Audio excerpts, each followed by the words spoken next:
Fat loss कर रहे हो, डाइट भी कर रहे हो, ट्रेडमिल पे भाग भी रहे हो, पसीना भी निकाल रहे हो, लेकिन फैट लॉस नहीं हो रहा। फैट लॉस रुक क्यों जाता है? आज मैं आपको बताऊंगा डिटेल में। फैट लॉस फैट की वजह से नहीं रुकता, फैट लॉस हो रहा होता है। फैट लॉस को रोकने वाले आप हैं। जो गलतियां आप करते हैं उसकी वजह से फैट लॉस रुक जाता है। तो इसी बारे में आज हम बात करेंगे। तो पहला पॉइंट जो हमने डिस्कस करना है वो ये करना है कि यार आप लोग कैलोरीज को अंडर एस्टिमेट कर देते हैं। कैलोरीज को अंडर एस्टिमेट किस तरह करते हैं कि कुछ भी आप बना रहे हैं, खाने में कुछ भी कर रहे हैं, उसमें आप लोग कैलोरीज मेजर नहीं करते। सपोज करें अब ऑयल है, अब खाने के चम्मच 2 चम्मच ऑयल के अंदर 500 कैलोरीज होती हैं, तो 500 कैलोरी तो ये पूरी होगी। अब एक प्लेट चावल जो है ना उसकी कैलोरीज और एक चम्मच ऑयल की कैलोरीज बराबर होगी यहाँ पे। तो सबसे पहले तो आप ऑयल मेजर नहीं करते, ऑयल ठीक है खाना बनाते हुए। उसके बाद वीकेंड्स आते हैं, हफ्ता इतवार आप छुट्टी करते हैं जिम से, और जब आप हफ्ता इतवार छुट्टी करते हैं तो घर में मेहमान आ जाते हैं, और वो मेहमान जो है उनके साथ आप ओवर ईटिंग कर लेते हैं, आपको पता नहीं चलता। या मैंने ऐसे लड़के भी देखे हैं जो जिम जाते हैं लेकिन ऑफिस वर्क में जो है ना वो चाय पी लेते हैं बहुत ज्यादा। दिन में 3-3 4-4 कप चाय चली होती है, तो वो एक कप चाय 300 कैलोरीज होता है चीनी वाला। तो वहां से काम खराब होता है। फिर लिक्विड कैलोरीज को इग्नोर कर लेते हैं। सपोज करें आप बाहर जाके जूस पी लिए, मिल्क शेक पी लिया, ये काम भी खराब यहाँ पे होता है।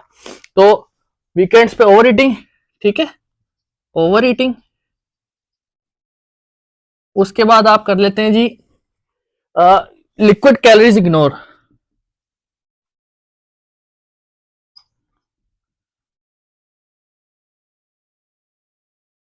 इग्नोर, ठीक है। उसके बाद पोर्शन साइज गैस नहीं कर पाते आप। पोर्शन साइज जो प्लेट का एक साइज होता है ना उसको आप गैस नहीं कर पाते। सबसे आसान है इसके लिए आपने करना क्या है, आपने अपने लिए एक वेट स्केल ले लेना है घर में, और उसके बाद आपने वो एक तरीका है मैं आपको बताऊंगा बाद में, लेकिन उसके लिए वेट स्केल होता है। आपने किचन वेट स्केल ले लेना है, उसके हिसाब से आपने खाना खाना होता है। तो पोर्शन साइज आप मैनेज नहीं कर पाते, अब हर वक्त तो वेट स्केल आपके पास नहीं होता, तो आप एक अंदाजा जो है ना आपसे नहीं लग सकता कि यार किस तरह करेंगे, यार किस तरह पोर्शन हम नापेंगे। वहां पे भी गलती होती है। दूसरा पॉइंट जो हमने डिस्कस करना था वो था बॉडी एडेप्टेशन। बॉडी एडेप्टेशन क्या होती है कि मेटाबॉलिक आपका जो है ना वो स्लो डाउन हो जाता है। बॉडी को पता चल जाता है कि यार आप कैलोरीज को कम करना शुरू हो गए हो, आपके अंदर कैलोरीज कम आ रही, तो बॉडी उस एनर्जी को ना रिजर्व करना शुरू करती है। बॉडी बहुत स्मार्ट है। ये ऐसी मशीन अल्लाह ताला ने बनाई है कि आप इसको समझ नहीं सकते कि यार ये कितनी इंटेलिजेंट है। तो होता क्या है, जब आप ज्यादा से तक 6 महीने 8 महीने तक अपनी डाइट पे रहते हैं ना, तो बॉडी को पता लग जाता है कि यार मुझे खुराक अब कम मिलना शुरू होगी। तो वहां पे क्या होता है, वहां पे आपकी नीड कम हो जाती है। नीड का मतलब ये कि आपका जो सारा दिन का चलना फिरना, आप कोशिश करोगे कि यार अगर आप काम करो तो आप कोशिश करोगे यार मुझे कोई कुर्सी मिल जाए मैं वहां पे बैठ जाऊं। फिर आप कोशिश करोगे कि यार मैं कम से कम काम करूं, कोई और मेरी जगह काम कर ले। वो जो आलसपन सा आ जाता है ना वो चीज आनी शुरू हो जाएगी, वो उसको कहते हैं नीड। जो आपकी डेली एक्सपेंडिचर एनर्जी होती है ना वो कम हो जाती है। फिर आपके स्टेप्स कम हो जाते हैं। जब लाजिम बात है आप एक थके थके से रहेंगे, आपके अंदर एनर्जी नहीं होगी, तो वहां पे क्या होता है कि आप चलना फिरना भी कम कर देंगे अपना, वो भी कम हो जाएगा आपको। उसकी वजह से भी आपकी कैलोरी जो है ना एक्सपेंडिचर कम हो जाएगा। ये बातें हमको पता भी नहीं चलती और ये हो जाती है। मूवमेंट कम हो जाएगी। लाजिम बात है आप सारा दिन पड़े रहेंगे तो मूवमेंट तो कम होनी होनी है, तो वहां पे भी काम खराब होता है। तो ये चीजें जब आप देखेंगे ना अपने अंदर, अपनी उसमें देखेंगे, एक्सरसाइज एक्सपीरियंस में देखेंगे, तो आपको पता लग जाएगा यार हाँ मेरा जो है ना यहाँ पे गड़बड़ खराब हो रही है। अच्छा, तीसरा पॉइंट जो हमने इसमें डिस्कस करना था वो डिस्कस करना था कि लोग टू मच कार्डियो शुरू कर देते हैं। ट्रेडमिल पे चढ़ जाएंगे, घंटा घंटा ट्रेडमिल से नहीं उतरेंगे। वो समझते हैं कि शायद हमारा पेट जो है ना वो ट्रेडमिल से ही कम होना। ट्रेडमिल से नहीं कम होता। आपने देखा होगा जो लड़के ट्रेडमिल लगाते हैं ना उनकी बाजुएं इतनी नीचे रह जाती हैं, जिसम शोल्डर लटक जाते हैं, जिसम लटक जाता है, और पेट वहीं का वहीं है, और ऊपर से जिसम छोटा सा हो जाता है, नीचे से पेट इतना इतना बाहर हो जाता है। वो ये समझ जाता है कि यार हम कार्डियो करेंगे तो हमारा फैट लॉस हो जाएगा। उस तरह नहीं होता। तो उसकी वजह क्या है कि टू मच कार्डियो की वजह से आपका फैट लॉस रुक क्यों जाता है? उसकी वजह है कि आप बॉडी को रेस्ट नहीं दे रहे हो, रिकवरी ड्रॉप हो जाती है। आप उसको इतना ज्यादा तोड़ देते हो, कॉर्टिसोल इतना हाई कर देते हो उसका, कि वो रिकवर हो ही नहीं पाती है। फिर आपकी स्ट्रेंथ भी ड्रॉप हो जाती है। अगर आप वेट ट्रेनिंग क्या नाम है कार्डियो के साथ वेट ट्रेनिंग भी कर रहे हो, तो आप फील करोगे कि यार हाँ मेरी जो स्ट्रेंथ जो आ रहा था, मेरा डंबल जो आ रहे थे, मेरा जो वेट आ रहा था मशीनों के ऊपर, वो ड्रॉप होना शुरू हो गया। वो मेरा पूरा ही नहीं है, मेरे अंदर जान नहीं है जिम के अंदर, मैं क्या करने लगा हूँ। उसके बाद वेट लॉस रिस्क हो जाता है, मसल लॉस रिस्क हो जाता है। मसल लॉस रिस्क किस तरह हो जाता है कि जब कॉर्टिसोल लेवल बढ़ता है ना, यहाँ पे देखें कॉर्टिसोल लिखा, कॉर्टिसोल लेवल जब बढ़ता है ना तो वो क्या करता है कि मसल को जो बनाने की क्या नाम है हार्मोन्स होते हैं उनको ब्लॉक कर देता है। डोपामिन होता है, डोपामिन रिसेप्टर्स जो है ना वो काम नहीं करते, जिसकी वजह से मसल बनता नहीं है, आपको रिलैक्सेशन नहीं मिलती है, आप रात को सुकून से सो नहीं सकते, जिसकी वजह से आपका मसल जो है ना वो बनना बंद हो जाता है। उसकी वजह से क्या होता है कि आपका मसल लॉस का जो रिस्क होता है ना वो बढ़ जाता है, क्योंकि रेस्ट नहीं मिल रहा होता मसल को।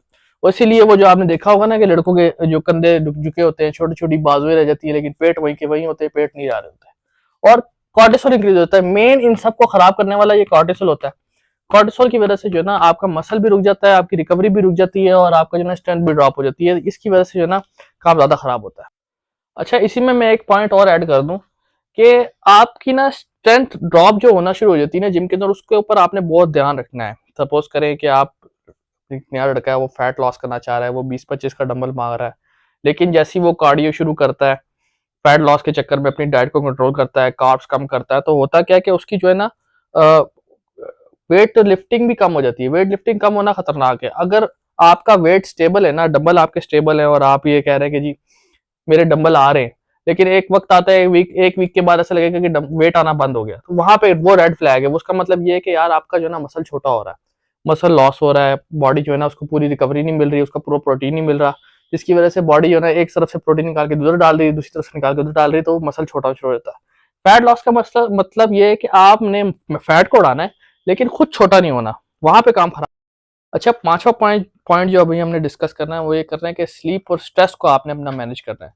अगर आपकी नींद 5 से 6 घंटे है तो ये कम है, अगर आपकी नींद 6 से 8 घंटे तो ये ठीक है, इसमें आपका ये कि फैट लॉस होता रहेगा। दूसरा ये कि हमने ये डिस्कस करना है कि यार ये कॉर्टिसोल लेवल इंक्रीज हुआ हुआ है आपका, अगर ये हुआ हुआ, अगर आप रात को कार्डियो करके आए हैं और आप सो रहे हैं, आपको नींद भी प्रॉपर अच्छी तरह से नहीं आई, तो फिर आपका कॉर्टिसोल लेवल इंक्रीज है, उसको मैनेज करना होगा कि यार आपको एक आधा दिन का रेस्ट लेना पड़ेगा, उसके बाद आपको दोबारा वेट ट्रेनिंग की तरफ जाना पड़ेगा और कार्डियो मैनेज करना पड़ेगा। फिर दूसरी चीज ये है कि वाटर रिटेंशन। वाटर रिटेंशन को इस तरह समझे कि सपोज करें रात को अम्मी ने आपके आलू बना लिए थे या चावल बना लिए थे, आपने वो आलू या चावल खा लिए, अब आप वो सो गए। जो कार्ब होता है ना, कार्ब वो वाटर को पेट के नीचे ना फैट की लेयर के अंदर होल्ड करता है, तो उसकी वजह से जब आप सुबह अगले दिन उठेंगे ना तो आप अपना वेट करेंगे तो 1.5 से 2 किलो वेट ज्यादा आएगा आपका। वहां पे काम आपका ऐसे फील होता है कि यार मेरा फैट लॉस नहीं हो रहा, लेकिन एक्चुअली फैट लॉस हो रहा होता है। अगर आप अपनी डाइट के अंदर है, अगर आप अपनी कैलोरीज मेंटेनेंस कैलोरीज के अंदर आपने रात को चावल खाए तो ऐसे होता है। दूसरा ये कि तीसरी चीज ये कि हमने अगर हार्मोन डिस्टर्ब तो नहीं हो गए कहीं आपके, कहीं आपको भूख लगना बंद तो नहीं होगी, आपने ये देखना कि यार मुझे भूख लग रही हो, मैं एक्टिव हूँ, एक्टिव नहीं हूँ, तो ये काम खराब हो रहा है, मेरे अंदर हार्मोन जो है ना वो खराब हो गए।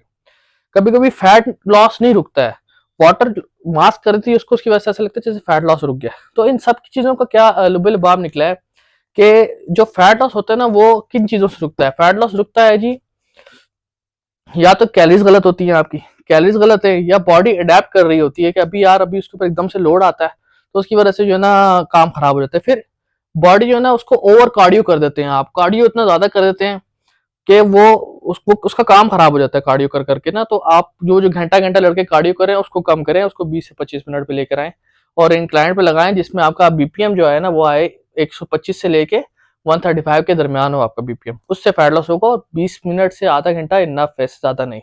उसके बाद आपकी स्ट्रेंथ चेक करें, स्ट्रेंथ तो नहीं कहीं गिर रही है आपके, आप जो डंबल लगा रहे हैं, जो वेट लगा रहे हैं वो कहीं गिर तो नहीं रहा है। उसके बाद स्लीप खराब ना हो आपकी, आपकी जो नींद है ना वो ऐसी मध्यम नींद आनी चाहिए आपको कि अगले दिन सुबह जिस करवट पे आप सोए ना अगले दिन उसी करवट से उठे आप। तो आप, उम्मीद है आपको मेरी ये सारी बातें समझ में आ गई होंगी कि यार करना है क्या है और किस तरह जो है ना आपने फैट लॉस करनी है।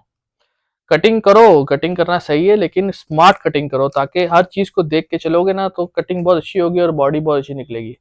अगली वीडियो में मैं आपको बताऊंगा कि कैलोरीज क्या होती हैं और उनको मैनेज कैसे करते हैं। अगर रियल बॉडी बिल्डिंग नॉलेज चाहिए ना तो चैनल को जरूर सब्सक्राइब करें, बेल आइकन दबाएं ताकि अगली आने वाली वीडियो आपको जरूर मिल जाए। शुक्रिया।